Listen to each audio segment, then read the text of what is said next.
Welcome to the Aldon About Everything series, episode 2.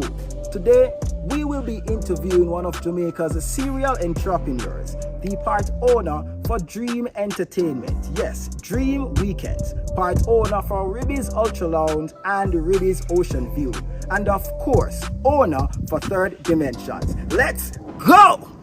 So, as I said, we will be interviewing one of Jamaica's serial entrepreneurs, the man himself, Kamal Bankey. Come on. Aldon. Welcome to Aldon About Everything. Thank you. Happy to be here. Thank you, because I can tell you that having you here is in itself something that we are proud of. Yeah? But Guyanese father, Jamaican mother, Campionite. Yeah? It would seem as if you are more from the upper middle class, part of Jamaica. No. No. No. All right. But a lot of people would perceive that. We want to know, how did you get into the business that you got into? And what were some of the struggles you had to face? So the reality is this. Both of my parents are educators. Both of them are teachers. So I grew up in the middle class, not upper middle class, but in the middle class, but in an educated household. My grandfather, Mortimer Geddes, was a very, very, very prominent educator in his time. My family has been involved in sports. Many different people in my family are involved in sports. Mortimer Geddes, the person the Geddes Trophy is named after. Okay. Right, that's my grandfather. Interesting. Yeah, man. So my uncles, aunts, my brother, various people in my family, nieces, nephews, even myself, I've done my time in sports, as a matter of fact, which I think is something that, helps to round you out as an individual. Which sport? I played cricket and basketball. You did good? Absolutely. But who would say no? Who would say no? All right.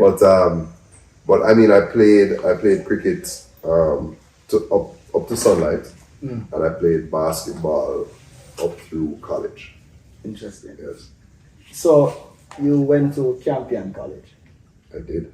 What was your life like at Campion? It was fun. It was fun. I mean, for me, it was, again, yes, Campion is heavy academically, but when you're able to balance that with sports, and as I said, I played 2 sports in school. I was able to go to different schools, play different matches, interact on different levels. So for me, it was quite engaging in various ways. I participated, not necessarily representing my school, but let's say on sports day, internally, I was doing swimming, I was doing some track and field. Just, nothing too crazy. But of course, as somebody who was an athlete in other sports, that would be the natural thing. Sports day, participate as much as possible. Developed a great group of friends from Campion. Some of my friends I actually took from prep school. I went to Peter and Paul. So went across the road to Campion all together. And then, we enlarged the friend group there. And then, that's where we started building great, deep relationships. And a lot of those people I still have as friends today. A lot of persons would expect, having gone to Campion from an education-oriented household, right. Why not be a doctor, a lawyer? What was that? What caused you to go into the field that you're in now, business? So for me, my passions, ran through from early. Mm-hmm. So, to jump back a few steps, my 2 core passions in life, which sort of permeate through my businesses. I love to cook. It's one of my core passions. And I love to play music, right? So I DJ, right? So those 2 things, if you really think about it, and the businesses that I'm involved in kind of have, permeated their tentacles in them, if you really, get into it. So when I was young, when I was in high school, I at the time it was records, right? So I'd, get records, I'd get a little component set, put them together. This is like when I was like 12. Yeah, and I started fooling around with it. And my older neighbors and my older cousins and whatever, we'd work, trying to mix music. And when I was about 14, I had my first party. I didn't DJ there, but I had my first party. Where you had that party? At my mother's house, of course. Was she there? No, but she was fully supportive. Interesting. Good. Actually, she was there for that one. The first one she was there for. Subsequent ones she wasn't there for. Kind of nice. It was difficult. But yeah, so when I was 14, maybe 13 going on 4. No, it was 13 actually, because it was 1994.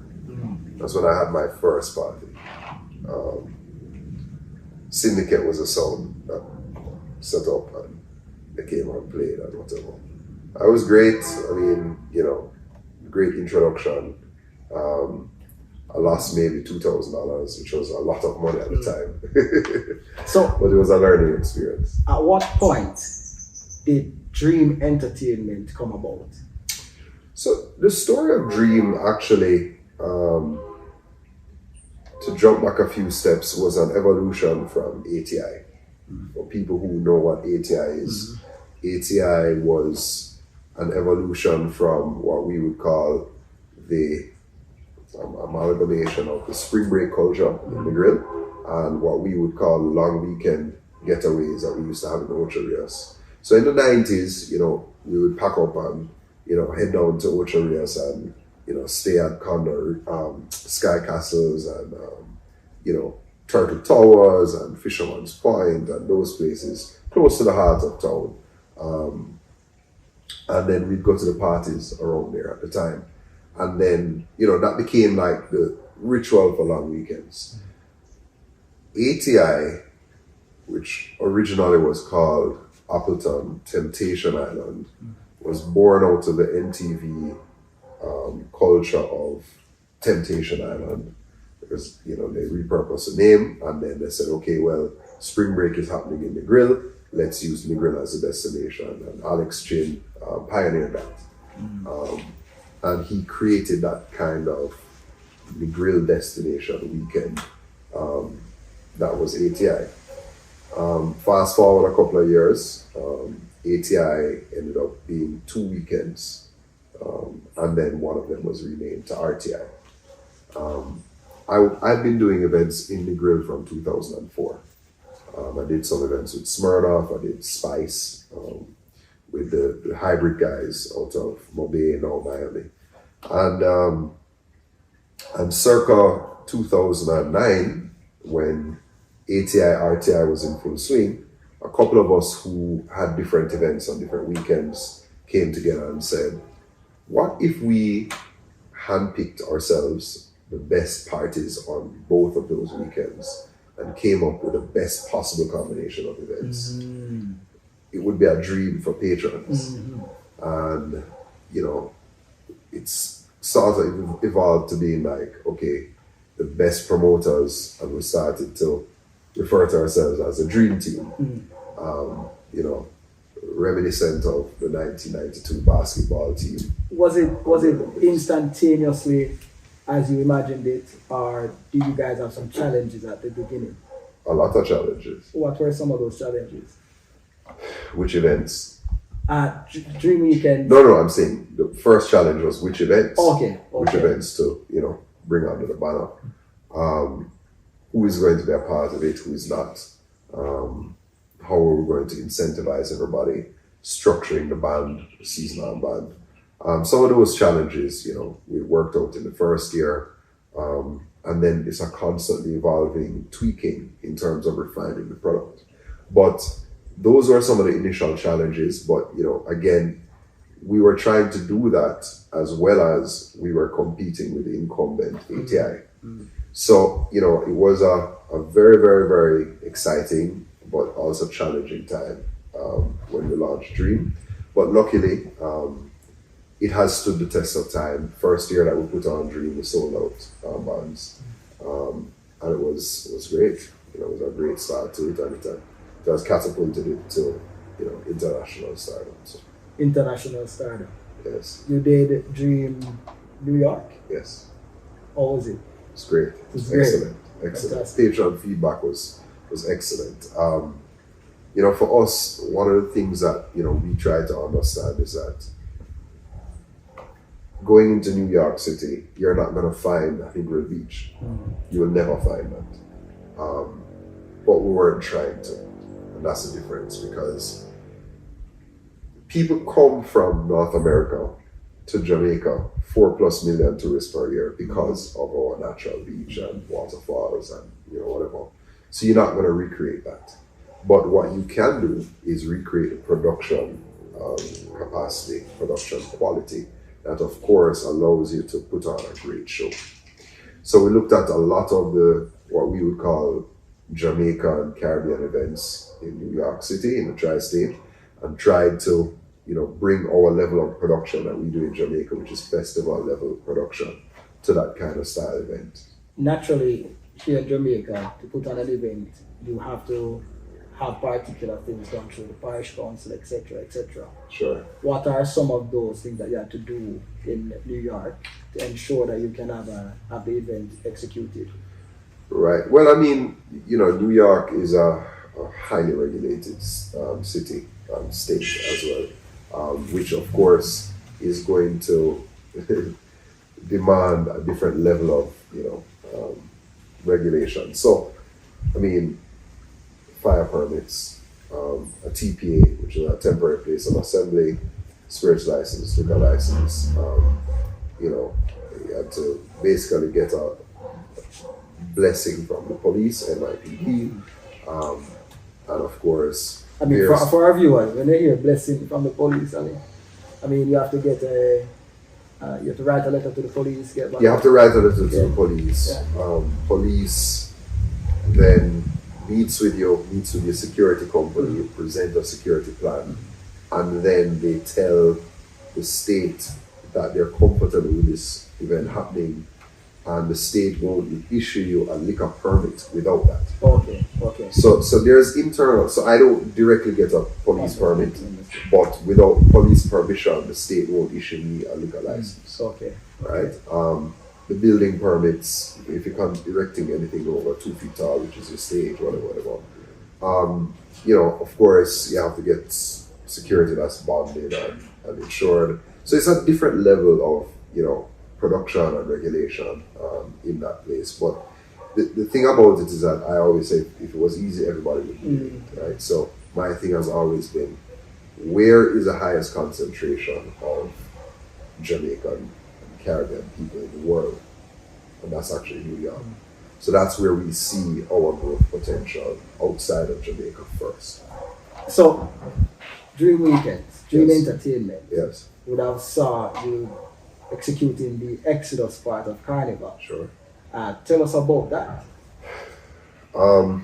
Exodus started in 2017. That was our first year. And, you know, in our first year, we sold out our costumes. And the last time we were able to keep Carnival, which was in 2019, we had 5,000 regulars on the road in costumes. And we call it t-shirt costumes, right?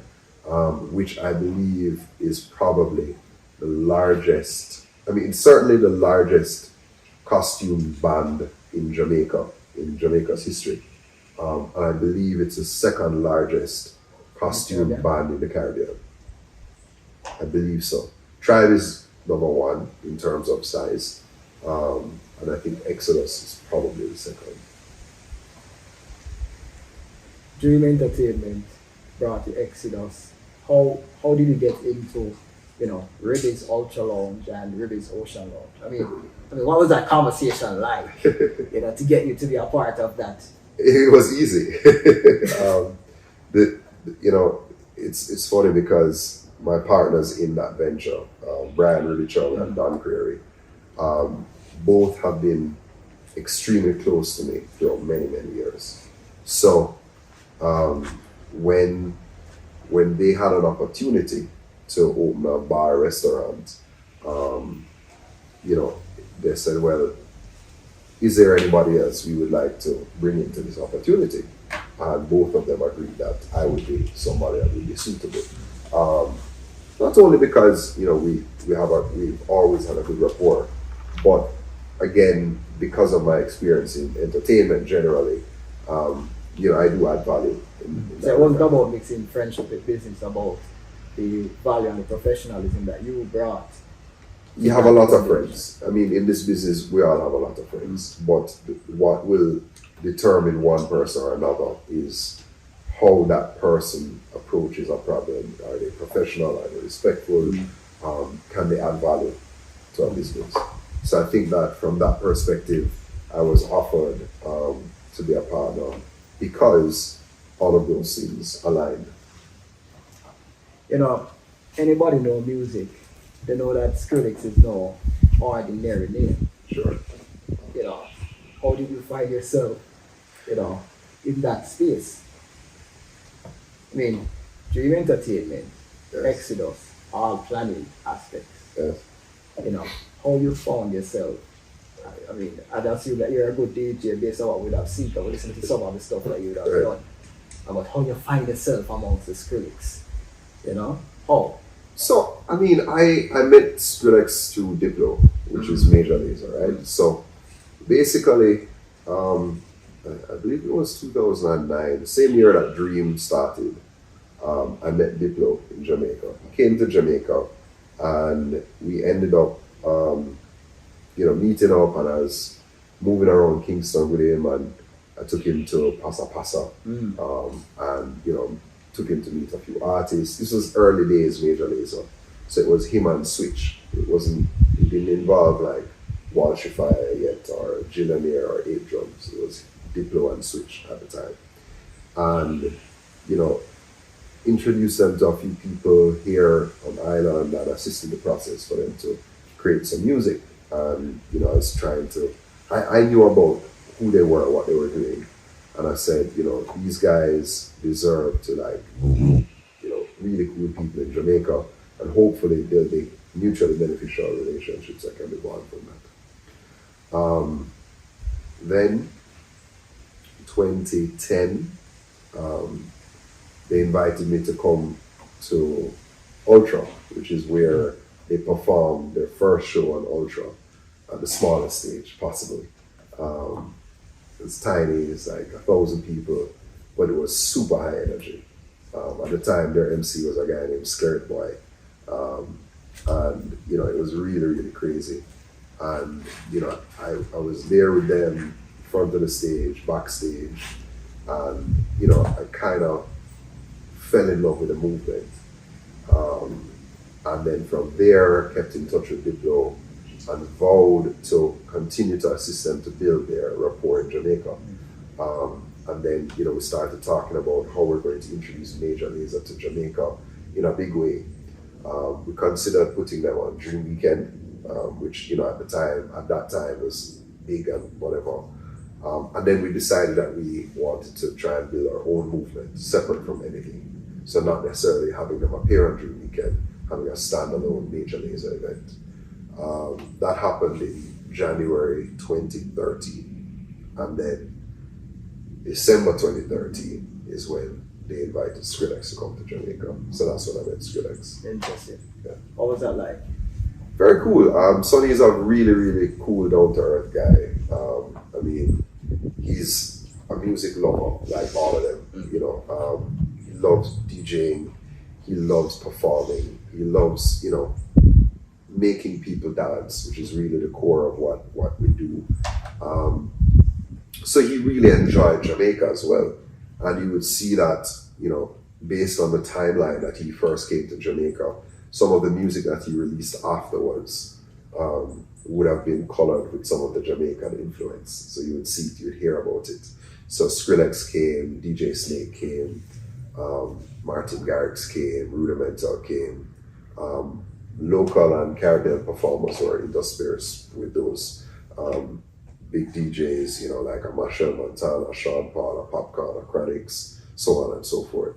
So all those guys came and created a series of events that really changed, in my opinion, how we present high energy dance music in Jamaica at a big scale level.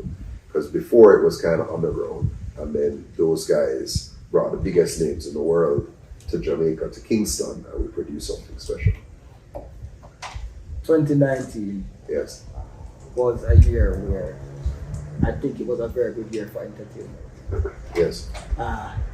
So it caused a lot of people, to have high hopes for 2020. Yes. And naturally, we all saw, what happened in 2020 with the COVID-19 virus. So naturally, that would have affected business. Yes. How did you have to adjust yourself and the various businesses that you operate in to keep your head afloat? So the first thing to understand is that even now, still 2022, Dream Entertainment is still not functioning as it should be because we haven't been able to have Carnival. We were barely able to have a scaled down version of Dream Weekend this past summer. But what that tells you is that the world is not back to where it was. So we're still having to make adjustments, still trying to be creative with that company in the hope that, this year we'll be able to start to get back to regular programming. With the Ribbiz locations, we had to rearrange how we did business, still do, in terms of capacity limits, reservations, tighter controls, those kinds of things to be more stringent and fiscally responsible because every dollar counts at this point in time.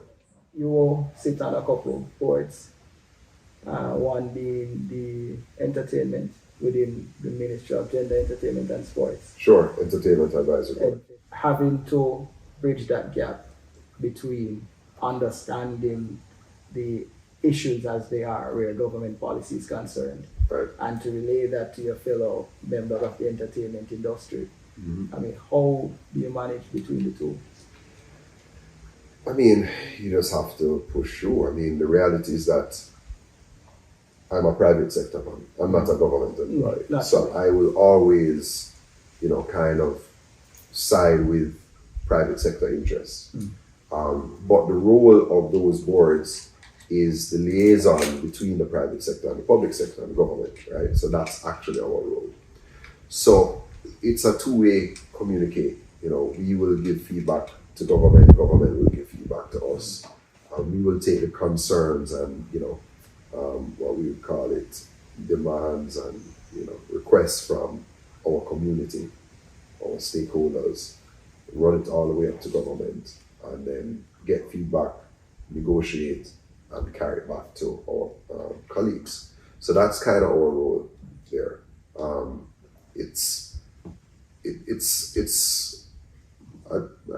would say, a reasonably heavy responsibility because you know that when you're speaking to the government about these issues, you're not just speaking for yourself.